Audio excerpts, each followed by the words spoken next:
꼬알 여사의 도쿄 여행이 이어집니다. 오늘은 꼬알 여사가 어디를 갈까요?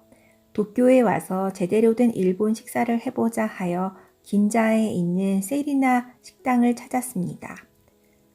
티파니 빌딩이 있는 곳의 지하인데요. 정통 일본 요리를 한다고 합니다. 특히 샤브샤브가 유명하다고 하더군요. 고급스럽고 모던한 실내 인테리어도 인상적이라고 하는 후기가 있었어요. 식대가 비싸지 않을까 조금 걱정이 되기는 하였는데 런치 스페셜이라는 것이 있네요. 스페셜 메뉴도 두 종류가 있는데 고기 요리는 상당히 가격이 비쌌습니다. 우리나라 돈으로 한 15만 원 이상 하는 것 같더군요. 너무 비싸서 이것은 못 먹어보겠다 포기하고 한 3만 원 정도 하는 요리에 도전해 보기로 했습니다. 어떤 요리가 나올지 정말 기대가 되었습니다. 이곳은 서빙하는 사람들이 기모노를 입고 있다는 것부터가 인상적이었습니다. 제가 자리에 앉자마자 이렇게 고운 천을 갖고 와서 제 가방에 덮어주더군요. 이것이 도대체 무엇일까 궁금해서 기린트리님에게 물어보았습니다. 그랬더니 음식을 먹을 때 가방에 음식이 튈까봐 덮어주는 것이라고 하더군요. 이것이 그 일본의 전형적인 접객 서비스 오모테나시의 전형이라고 했습니다. 이곳에 오니 가방도 호강을 하는구나 이런 생각이 들었네요. 물수건이 나왔습니다. 물수건에서 약간 박하향이 납니다. 이곳의 분위기가 이렇습니다. 굉장히 고급스럽고 모던합니다. 이렇게 테이블 세팅이 되었는데요.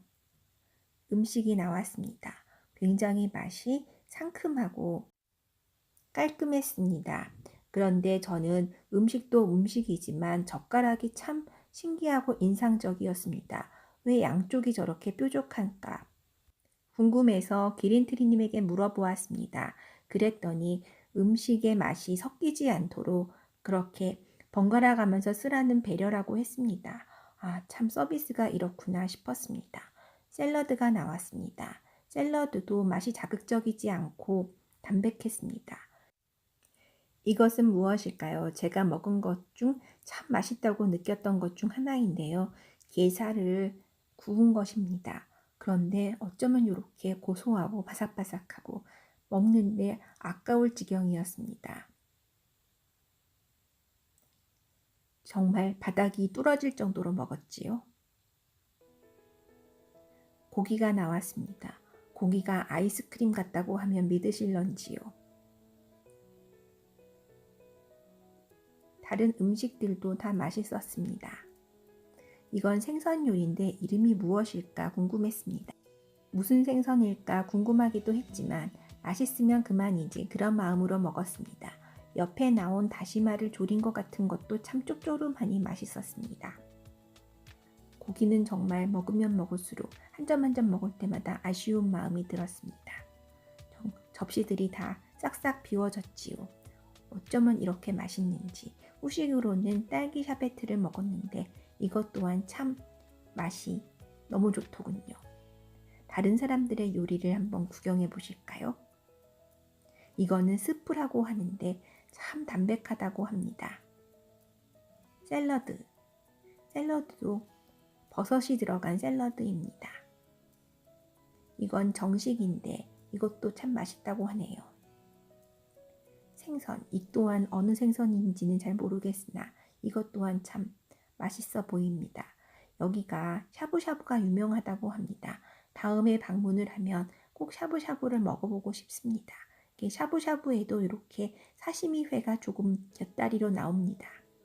이거는 문어인데 참 맛있어 보이죠. 게살 고로케라고 합니다. 이 식당이 게살을 이용한 요리를 많이 하는 것 같습니다.